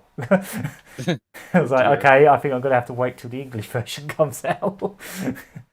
But yeah, that was my first experience of Jet Set Radio. It was playing a snide copy that just didn't have the entire game on it.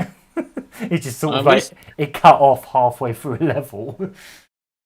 Well, at least today we have the HD version, which is probably on sale right now on the Steam summer sale.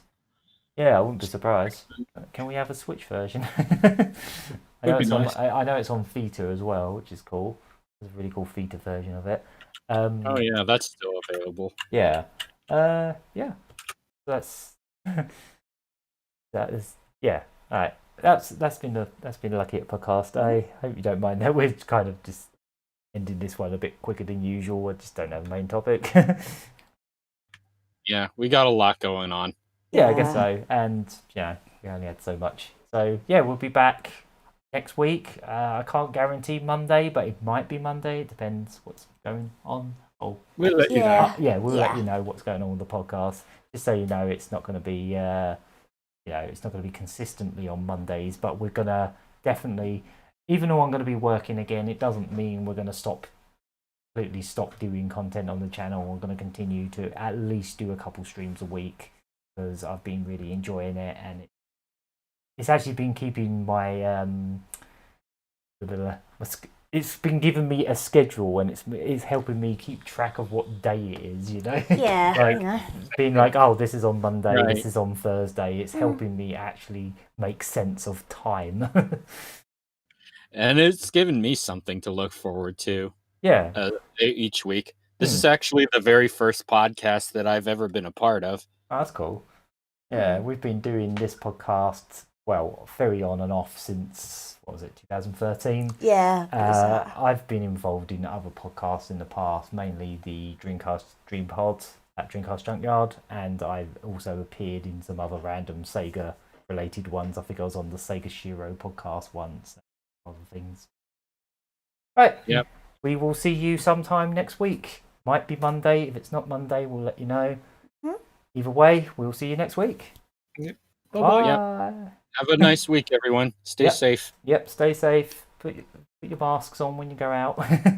Please, especially if you're an American. God damn it. You're happy and you don't wear a mask. Right, yeah. See you later. I'll see you later. Bye-bye.